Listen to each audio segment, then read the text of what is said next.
நேயர்களுக்கு அன்பு வணக்கங்கள். இன்று நம்மோடு நேர்காணலில் இருந்திருக்கக்கூடிய சிறப்பு விருந்தினர் அரசியல் விமர்சகர், நற்றமிழ் நாவலர் திருமிகு நாஞ்சி சம்பத் அவர்கள். வணக்கம் சார். வணக்கம். அதிமுகவினுடைய எடப்பாடி பழனிசாமி அவர்கள் வர்ற 15ஆம் தேதி, டிசம்பர் 15ஆம் தேதி ஒரு கூட்டம் நடத்த போறதா, பொதுக்குழு நடத்த போறதா சொல்றாங்க. அதை எப்படி நீங்க பாக்குறீங்க? பொதுக்குழு நடக்காது, கலாய்வே நடத்த முடியல, பொதுக்குழு எப்படி நடத்துவான்? பொதுக்குழு நடந்தா கலாய்வில் என்ன நடந்தா அதான் நடக்கும். கொலை விழும், தலை விழும், கடைசியில் இலை விழும், எல்லாம் முடிஞ்சு போகும். மாவட்ட நிர்வாகிகள் கூட்டத்தில் தொடர்ச்சியாக ஒரு அடிதடி சம்பவங்கள்லாம் நடக்குது. நீ ஒரு கள ஆய்வு கூட்டத்தையே நடத்த முடியாம பொதுக்குழு எப்படி நடத்த முடியும்?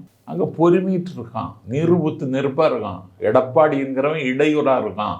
இவன் இருக்கிற வரைக்கும் அதிமுக உருப்படாது, இவன் அப்புறப்படுத்தணும்னு எல்லாரும் முடிவெடுத்துட்டாங்க. இல்ல, அது கேட்டதுக்கான காரணம் என்ன சொல்றாங்க அப்படின்னா, அவங்களுக்குள்ள ஒரு தனிப்பட்ட பிரச்சனைகள் இருக்குது. அந்த தனிப்பட்ட பிரச்சனை என்னங்க?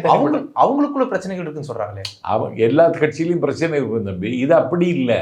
இன்னைக்கு அந்த கட்சி இயங்க முடியல, கட்சி முடக்கப்பட்டு விட்டது என்பதை முடங்கி விட்டது.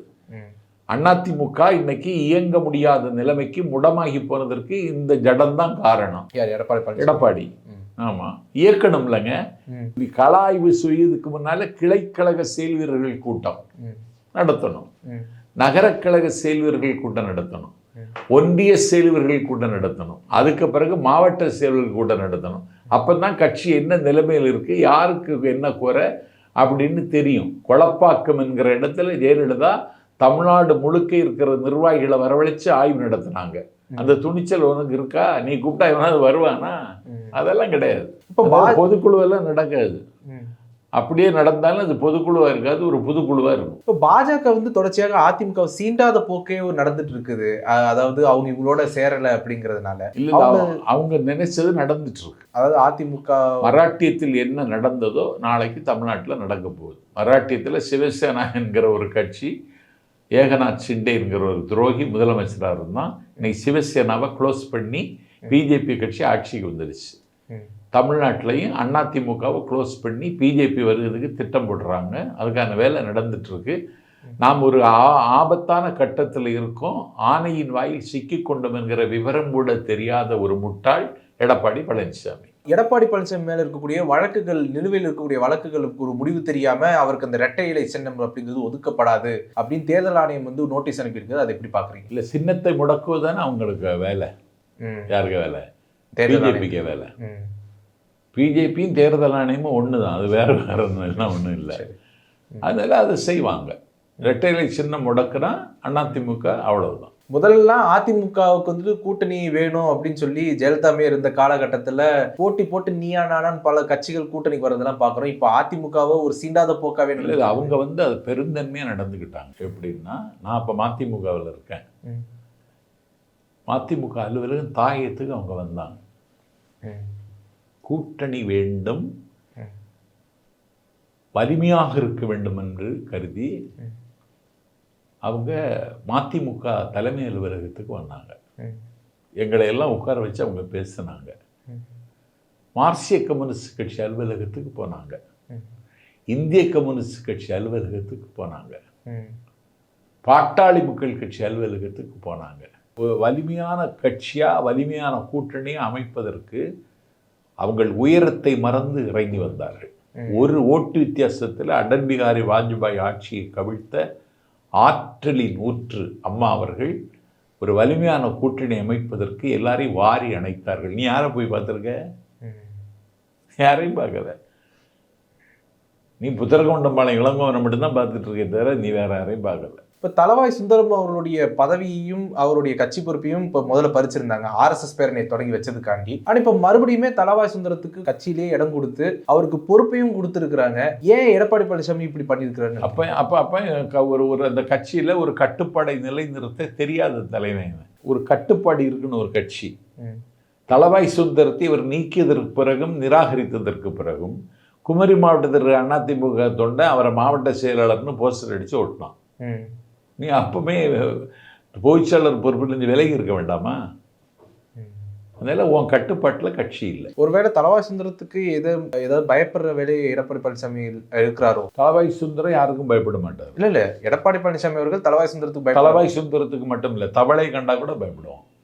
இப்போ சசிகலா அம்மையாரும் அல்லது டிடிவியோ அல்லது ஓபிஎஸ்ஓ இவங்க 3 பேருமே வந்து எதுவும் பண்ற மாதிரி இல்லை. இனிமே அதிமுகவுடைய எதிர்கால கட்சியுடைய ஒருங்கிணைப்புக்கு வாய்ப்பு இல்லைன்னு சொல்லிட்டாங்க. இனி அதிமுக வாய்ப்பு இல்லைங்கிறீங்க? இல்ல அப்படிதான் எடப்பாடி பழனிசாமி சொல்றாரு. எடப்பாடி தானங்க சொல்றான். அவனே ஒரு இடைச்செருகல். ஒருங்கிணைக்கிற வேலை நடந்துட்டு தானே இருக்கு.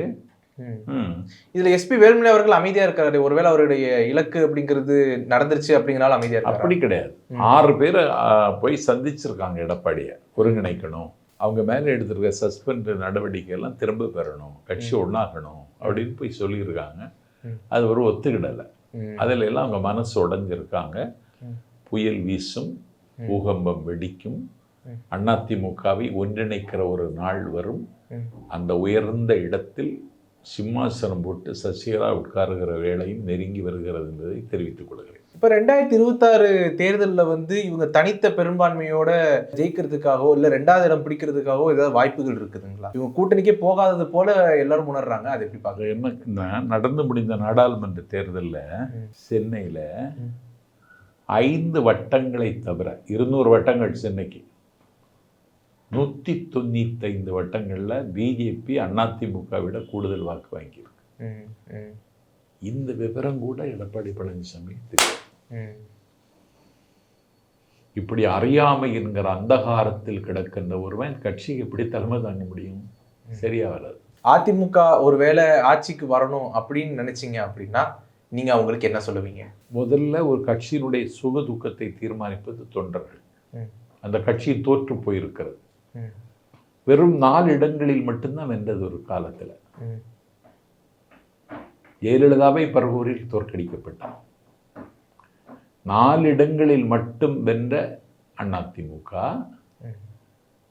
நாடாளுமன்ற தேர்தலில் 40 தொகுதிகளிலும் தோற்கடிக்கப்பட்ட அதிமுகவை அதிகாரத்திற்கு கட்டில கொண்டு உட்கார வைச்ச அதிசயத்தை நிகழ்த்தினார் ஜெயலலிதா. அவர் எந்த பாணியை பின்பற்றினாரோ அந்த பாணியை பின்பற்றினால் அதிமுக தலைக்கும் பிழைக்கும். பிஜேபியோட கூட்டணிக்கு வாய்ப்பே இல்லை அப்படின்னு எடப்பாடி பழனிசாமி ஏன் அப்படி சொல்ற? நீ சொல்வதற்கு என்ன காரணம் சொல்லுங்க? பிஜேபி கூட கூட்டணியில இருக்கான். பிஜேபி கூட கூட்டணியில இருக்கான், அதனால சொல்றான். இல்ல செய்தியாளருக்கு திருப்பி கேட்கறதுனால தானே அவர் அப்படி சொல்றாரு. அப்படி ஏன் கேட்கறான் செய்தியாளர்? செய்தியாளருக்கு சந்தேகம் கேட்கறான். பிஜேபி கூட்டணி இல்லைங்கிறான். திட்டவட்டமா மறுக்கிறாரு. வக்பு சட்ட திருத்தம் கொண்டு வர்றானே மோடி. வக்பு சட்ட திருத்தத்தை கொண்டு வரக்கூடாது, இது அநியாயம், அக்கிரமம், சிறுபான்மை மக்களின் மீது அறிவிக்கப்படாத போர் இது. நாளைக்கு ஒரு கூட்டம் போட்டு பேசுவாரா எடப்பாடி பழனிசாமி? பொது சிவில் சட்டத்தை கொண்டு வரணும்னு நினைக்கிறான் பிஜேபி. பொது சிவில் சட்டம் அநியாயம், ஆபத்து, இந்த நாட்டு மக்களை பேதப்படுத்துவது நாளை பேசுவாரா? பேச மாட்டாரு. இவன் பிஜேபிக்கும் கைகூலிங்க இவன். ஆனா சொல்றாருல கூட்டணிக்கு வாய்ப்பு இல்லை. கூட்டணிக்கு வாய்ப்பு இல்லைன்னா அது பிஜேபியை சொன்னது. இப்படி சொல்லிட்டே வண்டியை ஓட்டு, நாங்க இப்படி சொல்லிட்டே வண்டியை ஓட்டுறோம், அடிப்பது போல அடிப்போம், அழுவது போல அழுவோம்னு அவங்க 2 பேரும் பேசி வச்சுட்டு பண்ற வேலை இந்த வேலை. உங்களுடைய நேரத்தை ஒதுக்கி எங்களோட கருத்து பந்தமைக்கு நன்றி சார். நன்றி.